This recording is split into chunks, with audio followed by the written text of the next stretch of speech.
Good morning everyone. Welcome to Saurabh Sir classes. This is Shinu Thakur and in this video I'm going to tell you about CUT examination PG 2025 history syllabus.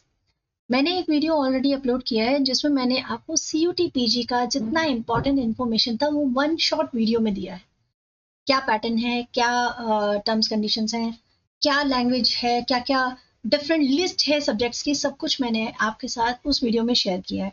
और साथ में मैंने आपको ये भी बताया था कि साथियों बाकी के जो सब्जेक्ट्स हैं उनको अच्छे से अगर आपने समझना है, क्योंकि हमें स्ट्रैटेजी बनानी होगी।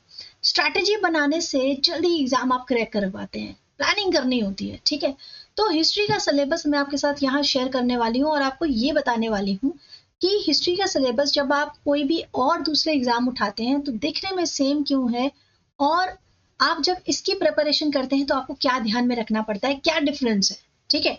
तो चलिए फटाफट से स्टार्ट करते हैं ये वीडियो। और आई गेस आप लोग को वीडियो अगर पसंद आएगा तो आप लाइक, शेयर और सब्सक्राइब जरूर कीजिएगा और टेलीग्राम ग्रुप भी ज्वाइन कर लीजिएगा डॉक्टर सौरभ सर क्लासेस का, क्योंकि सारी इन्फॉर्मेशन जो PDF है वो सब आपको टेलीग्राम ग्रुप में मिल जाता है। तो स्टार्ट करते हैं आज की वीडियो। आज की वीडियो खास रहने वाली है, हिस्ट्री को रिलेटेड है। यदि आप हिस्ट्री के स्टूडेंट हैं तो हिस्ट्री का क्रैश कोर्स भी हमने ऑलरेडी लॉन्च किया है, अभी हाल ही में लॉन्च हुआ है। तो यदि आप चाहें तो उसको भी ज्वाइन कर सकते हैं, बिकॉज बहुत लमसम अमाउंट है, ज़्यादा अमाउंट भी नहीं है और बहुत ही अच्छा और डिटेल में आपका उसमें कोर्स कंप्लीट किया जा रहा है। PDF प्रोवाइड किए जाते हैं, MCQ डिस्कस होते हैं, कितना तरह का क्वेश्चन आ सकता है और पूरा प्रीवियस पेपर किस तरह का आया हुआ है, ये सारा डिस्कशन भी आपका उन्हीं क्लासेस में होता है। तो चलिए फटाफट से स्टार्ट करते हैं आज की क्लास और देखते हैं हिस्ट्री का सिलेबस है क्या। चलते हैं स्क्रीन पर जहां पर हमारे सामने हिस्ट्री सिलेबस 2025 आया हुआ है। अब यहाँ देखते हैं स्टोन एज पढ़ना होगा। स्टोन एज में आपके सामने ऑप्शन क्या आता है कि आपको पैलोलिथिक, मेसोलिथिक और न्यूलिथिक करना है, ठीक है। साथ में ये समझ लीजिए ये टूल्स है भाई, स्टोन के बने हुए टूल्स, सारी स्टडी इसी की होगी, कौन सा टूल्स कहाँ पर मिला, किससे बना हुआ था, ठीक है। फिर आपका न्यूलिथिक एज में क्या चेंजेस था, मेसोलिथिक एज में क्या हुआ, पैलोलिथिक, इनमें डिफरेंस क्या क्या है, ये सारा डिस्कस होगा। देन आ जाएगा चाल्कोलिथिक एज, यानी कॉपर यानी कि मेटल। मेटल आ गया और मेटल बनेगा स्टोन के साथ में ही, इसीलिए स्टोन यानी कि लिथिक जो है कहलाएगा ये, ठीक है। कॉपर स्टोन एज ही कहलाएगा, इसीलिए हम इसे चाल्कोलिथिक एज भी कहते हैं। उसके बाद आता है नंबर 2 पे Indus valley civilisation. Indus valley civilisation या आप ये समझ लीजिए हड़प्पा सभ्यता जो आपने सुनी होगी, उसके बारे में हमने यहाँ पे स्टडी करना है। तो इसमें बार बार कौन से रिपीटिव क्वेश्चंस आते हैं उसके हिसाब से, और कौन कौन सी साइट महत्वपूर्ण है, कौन कौन सी साइट पर ज्यादातर क्वेश्चन बने हुए हैं, वो सारी चीजें हम लोग डिस्कस करेंगे। आर्यन और वैदिक एज हम लोग करते हैं, अर्ली वैदिक पीरियड और लेटर वैदिक वाला, ठीक है। ये वैदिक एज है, डिफरेंस क्या रहने वाला है लेटर वैदिक और अर्ली वैदिक में। स्टेट फॉर्मेशन हुआ था एंशंट इंडिया का, आपने अगर पढ़ा होगा कि 16 महाजनपदास थे, ठीक है, महाजनपदास। तो वो क्यों इंपॉर्टेंट है, कौन से इंपॉर्टेंट है, जो कैपिटल्स बने उनके कौन कौन से कैपिटल्स हैं, ये सारी चीजें डिस्कस होंगी। Rise of ancient Indian empire, अब इन्हीं में से ये 16 महाजनपदास में से ही आगे जो बहुत बड़े बड़े एम्पायर बन के उभरेंगे, इसीलिए हमें ये एंशियंट इंडिया का ये जो स्टेट फॉर्मेशन है इसको ध्यान से पढ़ना बहुत जरूरी है। बहुत सारे स्टूडेंट इन पर ध्यान नहीं देते हैं, जबकि अगर आप इसको अच्छे से नहीं पढ़ेंगे ना, इसको अच्छे से कवर नहीं करेंगे स्टेट फॉर्मेशन को, तो आप एंशियंट इंडियन हिस्ट्री को ही ठीक से समझ नहीं सकते। हर्यंका डिनेस्टी, शिशुनाग डिनेस्टी और नंदन डिनेस्टी, ये सारे डिनेस्टी इंपॉर्टेंट है जिसके बारे में डिस्कस होगा। देन रिलीजन में बुद्धिज्म और जैनिज्म के बारे में बहुत सारे क्वेश्चन आते हैं। तो जब अगर आप क्रैश कोर्स अगर ज्वाइन करते हैं तो आप वहां पर देखेंगे कि इससे रिलेटेड जो PDF है उसमें आपको साथ साथ में क्वेश्चन भी करवाए जाएंगे। मौर्यन एज में हम देखेंगे, मौर्यन डिनेस्टी बहुत इंपॉर्टेंट डिनेस्टी है, इससे काफी क्वेश्चंस आते हैं, तो इसको छोड़ना नहीं है, इसको तो बहुत अच्छे तरीके से आप लोगों को कवर करना होगा, ठीक है। देन आपका post Mauryan period, post Mauryan period में इंडो ग्रीक्स आएंगे। जी हाँ, भारत पर ग्रीक ने भी रूल किया है एक टाइम पीरियड में, ठीक है। शकाज आएंगे, कुषाण आएंगे और वेस्टर्न क्षत्रप आएंगे। इन सब के बारे में इंपॉर्टेंट जो रूलर होंगे वो डिस्कस करना है। कौन कैसे कनेक्ट करता है वो भी डिस्कस होगा। Early state and society in south India, जहां पर आप खारवेला, ठीक है, Satavahana, Tamil state of the Sangam age पढ़ेंगे। Tamil state of the Sangam age में आप जो इंपॉर्टेंट संगम हुए थे, first Sangam, second Sangam, third Sangam, 3 important Sangam हुए थे, उसके बारे में डिस्कस होगा। संगम एज में क्या इंपॉर्टेंट लिटरेरी वर्क्स हुए उसके बारे में भी डिस्कस करना है। Administration, economy, art and architecture, ये वाला साउथ वाला बहुत इंपॉर्टेंट है, ठीक है। और उस टाइम पीरियड में नॉर्थ में भी कैसे एडमिनिस्ट्रेशन इकोनॉमी था वो भी डिस्कस होगा। गुप्ता, वाकाटक और वर्धन, ठीक है, इनका एडमिनिस्ट्रेशन, सोसाइटी और कल्चर समझना है। गुप्तास, आप जानते हैं कि गुप्ता ईरा को गोल्डन ईरा भी कहा गया है। रीजन क्या है? रीजन क्या वहां पर बहुत सारा गोल्ड है इस वजह से? नहीं, कारण था लिटरेचर। लिटरेचर, आर्किटेक्चर, इन सब का बहुत डेवलपमेंट हुआ। स्पेसिफिक लिटरेचर से लेकर बहुत सारे आप राइटर्स के नाम पढ़ेंगे, बहुत सारे पोएट्स के नाम पढ़ेंगे, ठीक है। उसके बाद नेक्स्ट आएगा आपका रीजनल स्टेट्स। रीजनल स्टेट में जो गुप्ता ईरा के टाइम पीरियड में और भी रूलर्स थे, क्योंकि मोस्टली तो गुप्ता नॉर्थ इंडिया में थे, ठीक है। मोस्टली जो गुप्तास हैं वो ज्यादातर लास्ट में आके नॉर्थ इंडिया में रह गए, ठीक है। समुद्रगुप्ता तक तो लगभग पूरे इंडिया पे कंट्रोल हो गया था, बट आफ्टर समुद्रगुप्ता जो बाद के लेटर जो गुप्ता रूलर्स आते हैं, धीरे धीरे करके थोड़ा सा समेटने लगता है ये एम्पायर, तो नॉर्थ तक रह जाता है और बाकी के जो रीजनल स्टेट्स होते हैं वो उभर के आते हैं, जैसे कदम्बास, पल्लवास, चालुक्यास, ठीक है। चालुक्य दो अलग अलग है, बादामी चालुक्यास अलग है और चालुक्यास और वादापी अलग है, ठीक है। तो ये बादामी और एक और है, मैं ध्यान नहीं कर पा रही हूँ, जुबान से स्लिप हो रहा है वो वर्ड, मैं आपके साथ शेयर कर दूंगी। देन पॉलिटी जरूर पढ़ते हैं, ठीक है। नेक्स्ट आपका आएगा यस चालुक्य वांगी, ठीक है। बादामी और वांगी दो अलग अलग चालुक्य रहे हैं। And administration, literature, growth of Vaishnava and Shaiva religion. अब यहाँ पर वैष्णव और शेवा रिलीजन में जो नयनार और आयनार, ये दो इंपॉर्टेंट रहे थे ग्रुप, इसके बारे में पढ़ना है। पालास, सेनास, राष्ट्रकूटा, परमारास, ये इंपॉर्टेंट रूलर्स रहे हैं, भले ही कुछ टाइम के लिए रहे होंगे, बट पालास तो काफी लंबे समय तक इन्होंने रूल किया है बंगाल की तरफ, ठीक है। सेना और पालास दोनों ही बंगाल की तरफ काफी टाइम तक रूल करते रहे हैं। राष्ट्रकूटा भी बहुत इंपॉर्टेंट है क्योंकि इनमें से कुछ ऐसे रूलर्स रहे हैं जिन्होंने बहुत भव्य मंदिर भी बनवाए हैं और लिटरेरी बुक्स से रिलेट भी करते हैं। पॉलिटी और एडमिनिस्ट्रेशन के बारे में डिस्कस होगा। फिर आता है अर्ली मिडीवल इंडिया। देखिए मिडीवल के दो पार्ट क्यों अलग अलग कर दिए गए हैं, क्योंकि जो एक तो हुआ उसका एकदम इनिशियल टाइम फेस, जब अर्ली मिडीवल टाइम पीरियड की स्टार्टिंग होती है, ठीक है। टाइम पीरियड दिया है 750 AD टू 1206। एक्चुअली 712 ईस्वी के बाद से जो बाहर के अटैकर्स थे उन्होंने शुरू कर दिया था अटैक करना पर्शिया से आके, जैसे मीर जो सबसे पहले मीर कासिम आ गया था, बट वो पंजाब साइड में ही अपना अटैक करके और लूटपाट करके चला गया था। बट उसके बाद धीरे धीरे करके 1021 AD में जब महमूद गजनबी आता है, वो बहुत बार अटैक करता है, बहुत लूटमार करके चला जाता है। उसके बाद फिर मोहम्मद गौरी आता है, तो ये एक जो कंटिन्यूएशन अटैक होते रहते हैं, तो भारत में एक स्ट्रॉन्ग पावर का बहुत बड़ा प्रॉब्लम होने लग जाता है, ठीक है। तो 750 AD के आसपास राइज ऑफ राजपूता देखा गया, तो राजपूता डिनेस्टी के बारे में हम पढ़ेंगे। इसी टाइम पीरियड में चोलास 1000 डिनेस्टी 1000 AD के आसपास साउथ में चोला बहुत डोमिनेंट रहे थे, ठीक है। उनका एडमिनिस्ट्रेशन, विलेज इकोनॉमी और सोसाइटी के बारे में क्वेश्चंस कई बार आया हुआ है। उसी टाइम पीरियड में इंडियन फ्यूडलिज्म भी बहुत ज्यादा डेवलप होता है। इंडियन फ्यूडलिज्म आपका जमींदारी सिस्टम वैसे तो गुप्ता के टाइम फेज पे ऑलरेडी चल रहा था, बट उस टाइम का फ्यूडलिज्म और बाद का जमींदारी सिस्टम में बहुत ज्यादा अंतर आ जाता है। एग्रेरियन इकोनॉमी और अर्बन सेटलमेंट्स पढ़ेंगे इस टाइम पीरियड का, और ट्रेड और कॉमर्स, क्योंकि इसी में डिफरेंस आएगा तभी तो ये मिडिवियल पीरियड हुआ, नहीं तो एंशियंट ही रहता ना, ओके।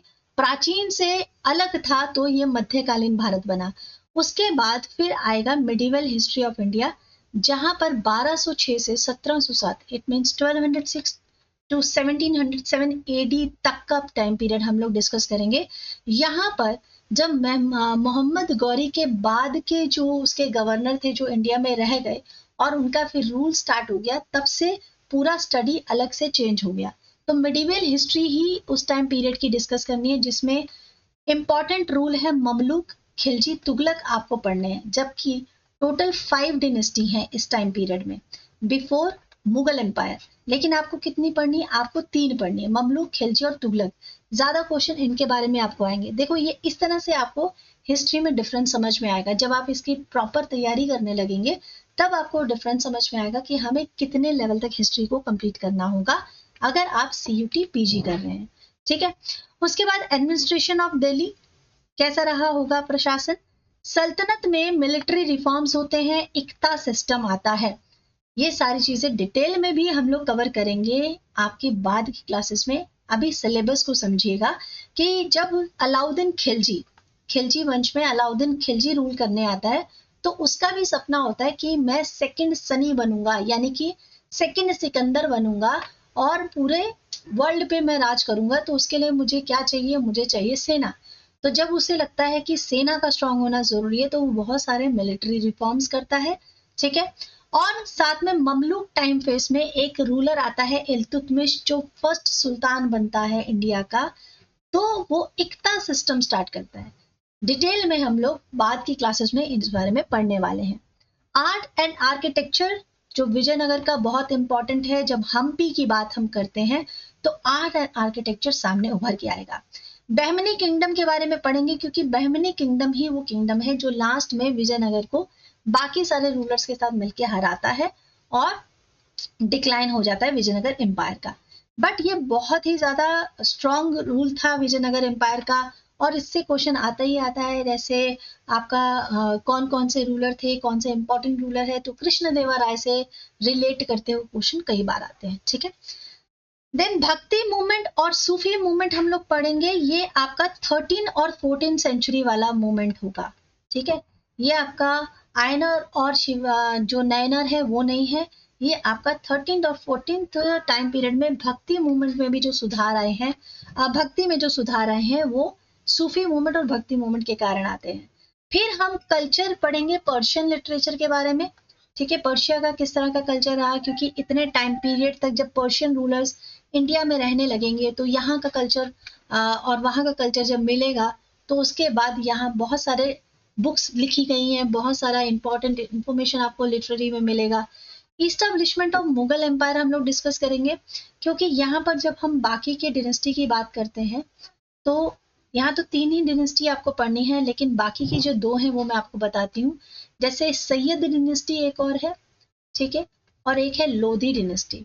तो लोधी डिनेस्टी से जब लास्ट वॉर बैटल खत्म हो जाएगा, जो आपने पानीपत का युद्ध पढ़ा होगा, फर्स्ट पानीपत का युद्ध जब इनके साथ होगा तो लोधी हार जाएंगे और मुगल जीत जाएंगे। तो मुगल में आपको क्या पढ़ना है? आपको सिर्फ बाबर टू औरंगजेब पढ़ना है। ठीक है, औरंगजेब की डेथ हो जाती है 707 में। इसके बाद बहुत सारे रूलर आएंगे, जहांदार शाह आएगा, बहादुर शाह, जफर द्वितीय, प्रथम, सब आएंगे। बट हमें वो सब नहीं पढ़ना है। देखो, this is the difference between those history syllabus which you reading earlier. ठीक है, और ये आपको सिर्फ इतना ही कवर करना है। राइज ऑफ सूर डिनेस्टी आप पढ़ेंगे और डिक्लाइन होगा मुगल एम्पायर का। डिक्लाइन में आप जो लेटर रूलर्स आएंगे उनके बारे में डिटेल में नहीं पढ़ना होगा, बट कॉजेज आपको जानने चाहिए कि डिक्लाइन हुआ क्यों था। मॉडर्न हिस्ट्री ऑफ इंडिया में हम लोग डिस्कस करने वाले हैं हिस्ट्रोग्राफी। मॉडर्न हिस्ट्रोग्राफी आपका इंपॉर्टेंट टॉपिक रहने वाला है, ये हम डिस्कस करेंगे। कॉलोनिज्म इन इंडिया, जब यानी ब्रिटिश राज यहाँ कायम हो जाएगा, जब ब्रिटिश एम्पायर आ जाती है इंडिया में। ठीक है, और इंडिया को बना लेती है अपनी कॉलोनी। कॉलोनी का मतलब क्या होता है? when a country control on another place। ठीक है, दूसरे किसी देश पर या किसी प्लेस पर कंट्रोल कर लिया जाए और उसे अपने कॉलोनी बनाकर उससे मनचाहा वहां के लोगों से काम करवाया जाए। तो ब्रिटिश राज, ब्रिटिश एक्सपेंशन हम पढ़ने वाले हैं, इंपेरियलिज्म हम पढ़ने वाले हैं। ठीक है, इन्होंने कैसे अपना इंपेरियलिज्म इंडिया में कायम किया। प्लासी का वॉर होता है, उससे पहले ब्रिटिश कंपनी होती है, बट आफ्टर जो 1857 रिवॉल्ट के बाद ब्रिटिश क्राउन यहाँ आ जाता है, इंपीरियलिज्म स्टार्ट हो जाता है। ठीक है, सोशल एंड कल्चरल डेवलपमेंट पढ़ना है, स्ट्रक्चर ऑफ ब्रिटिश एडमिनिस्ट्रेशन जिसमें सारे एक्ट पढ़ने हैं, कौन कौन से कानून उन लोगों ने लगाए थे, कौन कौन से एक्ट वो लेकर आए थे, ठीक है। 1858 का एक्ट था, फिर 1913 का एक्ट है, 1911 का एक्ट है और 1919 का एक्ट है। तो ये सारे एक्ट्स बहुत इंपॉर्टेंट है जो आप डिस्कस करेंगे अपने एग्जाम के लिए। इकोनॉमिक इम्पैक्ट क्या रहा होगा ब्रिटिश पीरियड का, उनकी सेटलमेंट का, इंडस्ट्रियलाइजेशन जो उन्होंने किया उसका, या फिर सोशल और रिलीजियस जो रिफॉर्म्स मूवमेंट हुए उस समय, जो राम मोहन राय, स्वामी दयानंद और ज्योतिबा फूले ने किए। अब देखिए यहाँ पे ज्योतिबा फूले के अलावा भी बहुत सारे नाम हैं, ठीक है। ज्योतिबा फूले के अलावा भी बहुत सारे नाम हैं जो आपके हिस्ट्री में आते हैं, बट आपको क्या दिया गया है, आपको सिर्फ यही 3 नाम पढ़ने के लिए दिए गए हैं। तो इसका मतलब यह है कि इनको आपको फोकस करना है। National movement in India, mass movement and British rule, ये डिस्कस होगा। इंडियन नेशनल कांग्रेस समिट, ठीक है, आईएनसी कब बनता है। आईएनसी 1857 जब रिवॉल्ट हो जाता है, उसके बाद 1858 में जब ब्रिटिश एम्पायर आ जाती है, तो धीरे धीरे इंडियंस को एक ऑर्गेनाइजेशन की जरूरत पड़ती है जो उनके हक की बात करे। तो 1885 में एक ऑर्गेनाइजेशन बनता है जो आईएनसी कहलाएगा, ठीक है। इससे रिलेटेड और भी बहुत सारे क्वेश्चन हैं जो हम डिस्कस करेंगे अपनी क्लासेस में। गांधीयन मूवमेंट होगा यहाँ पर, गांधी जब आते हैं तो उसके बाद कितने चेंजेस आएंगे, क्या क्या मूवमेंट्स होंगे। फिर कॉन्स्टिट्यूशनल डेवलपमेंट और स्ट्रगल फॉर फ्रीडम भी हम लोग डिस्कस करेंगे, ठीक है। यूरोपियन हिस्ट्री आएगी उसके बाद। यूरोपियन हिस्ट्री में जो फ्रेंच रेवोल्यूशन हुआ है, रशिया रेवोल्यूशन हुआ है, अमेरिकन रेवोल्यूशन हुआ है, ये इंपॉर्टेंट जो क्रांतियां थी, ठीक है, वो इंपॉर्टेंट है। बस हमें डेट पढ़नी है, क्रांति कब हुई है, यही सब पढ़ने और इंपॉर्टेंट लीडर्स पढ़ने हैं, ठीक है। एज अ टीचर मेरा ये ड्यूटी है कि मैं किस तरह से आपको इजी वे बता सकूं इन सबको पढ़ने का, ठीक है। World war first and second भी हम लोग डिस्कस करेंगे, इसमें भी उतना ज्यादा डिटेल में नहीं, बस जो आपके एग्जाम से रिलेटेड है वही डिस्कस होगा। तो ये है आपका सिलेबस। आई गेस अब आप लोगों को सिलेबस तो पूरा क्लियर हो गया होगा। सिलेबस को लेकर अब आपके मन में कोई डाउट नहीं होना चाहिए। तो अगर आपको सिलेबस क्लियर हो गया है तो उसके बाद आपका एग्जाम का प्रिपरेशन बहुत आसान हो जाता है, क्योंकि अब आपको मालूम है कि आपको पढ़ना क्या है, राइट।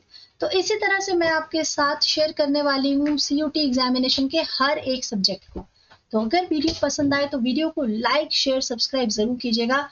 और यदि आप ज्वाइन करना चाहें क्रैश कोर्स, जो कि सौरभ सर क्लासेस के द्वारा क्रैश कोर्स चलाया जा रहा है सीयूटी एग्जामिनेशन के लिए, तो आप कमेंट सेक्शन में कमेंट कीजिएगा और वहां पर नंबर भी दिया हुआ है, फोन नंबर, आप चाहें तो डायरेक्टली कॉल कर सकते हैं, ठीक है।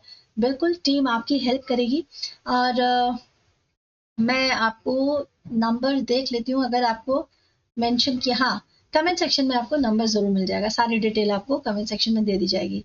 तो आपको क्या करना है, इसी तरह आपके जितने भी सब्जेक्ट हैं, सब्जेक्ट्स कौन कौन से हैं वो मैंने आपका प्रीवियस वीडियो में आपके साथ डिस्कस कर लिया है, ठीक है। एक बार वो वाला वीडियो भी देख लीजिएगा, सारा सब्जेक्ट का डिटेल आपको मिल जाएगा, कौन कौन से सब्जेक्ट हैं, किस किस के लिए आप प्रिपेयर कर सकते हैं। और उसके बाद अगर आप सिलेबस पढ़ना चाहें सारे सब्जेक्ट का, तो डिटेल में सब्जेक्ट्स को मैं आपके साथ यहाँ पे शेयर करने वाली हूँ। इसके बाद जो वीडियो आएगा हिस्ट्री से रिलेटेड, मैं आपके साथ कुछ क्वेश्चन लेकर आऊंगी, इसके सीयूटी पीजी हिस्ट्री के क्वेश्चन। तो आपको ये क्लियर हो जाएगा कि पैटर्न कैसा आता है पेपर का, ठीक है, किस तरह के क्वेश्चन आते हैं। बहुत ज्यादा इजी मत समझ लीजिएगा सीयूटी पीजी को, ठीक है, ये यूजी नहीं है, ये पीजी है। पीजी में थोड़ी सी मेहनत ज्यादा करनी होगी आपको। ये जितना भी सिलेबस मैंने डिस्कस किया है आपको, ये क्वेश्चंस आप जब समझोगे, और एक तो ध्यान में ये भी आपको देना है कि हिस्ट्री है, तो आपको हिस्ट्री में कितने सारे क्वेश्चंस आ सकते हैं ऐसे जो कि आपके पीवाईक्यू में नहीं है। पीवाईक्यू क्या है, प्रीवियस ईयर क्वेश्चन पेपर है। प्रीवियस ईयर जितने क्वेश्चंस होते हैं वो एक बार आपको पढ़ने इंपॉर्टेंट होते हैं, क्योंकि उससे आपको आइडिया हो जाता है कि किस तरह के क्वेश्चन आने वाले हैं। और ये वैसे भी हिस्ट्री है, तो हिस्ट्री तो आपकी ऐसी नहीं है ना, बदलती रहती है हर 2-4 साल बाद। तो हिस्ट्री तो आपकी एकदम जो सेम है आपका।